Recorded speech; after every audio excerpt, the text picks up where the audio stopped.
Regardez où pousse la renouée du Japon, hein. Bord de ruisseaux, sol perturbé. Vous êtes sur un jardin de 3000 m² qui a été travaillé pour accueillir un maximum de végétaux venant du monde entier, mais travaillé sans artifice. Pas de changement de terre, pas d'arrosage, pas de protection hivernale. Donc toutes les plantes sont adaptées au climat et au sol du terrain. L'intérêt de ce type de végétation, de plantation, c'est qu'on attire beaucoup d'insectes, donc beaucoup d'oiseaux. On a une faune assez riche, alors qu'on était arrivé dans une pâture à vaches où il n'y avait quasiment plus rien lors de notre arrivée.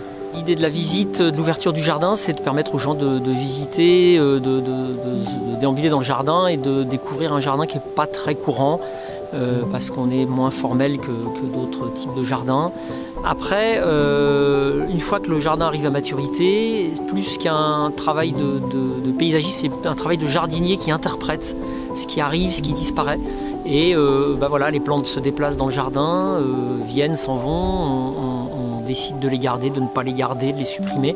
Et voilà, c'est le travail intéressant d'entretien d'un jardin sauvage. J'avais repéré, si on peut dire, la maison, parce que j'habite pas loin d'ici, pas à Vimines, mais pas loin. Et depuis déjà pas mal de temps, je m'interrogeais, je me disais, mais qu'est-ce que c'est que ça? 8 jours, je crois, je me promenais avec une amie qui m'a dit, ah, mais là, il y a un jardin vraiment intéressant, particulier, c'est intéressant à voir.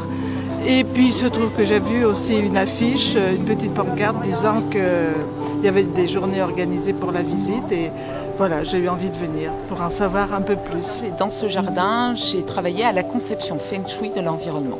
L'idée, c'est de dire que l'homme n'est pas séparé de son environnement, que l'environnement a un impact sur celui qui vit dans le jardin, de la même manière que l'homme peut avoir un impact sur l'environnement. C'est cette idée de copartenariat en fait entre l'homme et la nature. L'idée, c'est surtout par exemple d'éveiller les 5 sens, parce qu'on part du principe que si nos 5 sens sont en éveil, on est en bonne santé. C'est toujours de faire en sorte que l'homme soit en bonne santé dans l'environnement dans lequel il vit. C'est aussi de pouvoir créer des émotions. À partir du moment où on vit une émotion, c'est déjà un soin, surtout si cette émotion elle est agréable. Dans ce type de jardin Feng Shui, on va travailler particulièrement sur les couleurs, les odeurs. On va aussi mettre en exergue les écorces décoratives pour faciliter la vue et bien évidemment tout ce qui peut participer à mener du son dans le jardin. Donc ça peut être des fontaines, ça peut être le vent dans les espèces végétales. Elles seront toutes choisies en fonction des sens qu'on souhaite éveiller.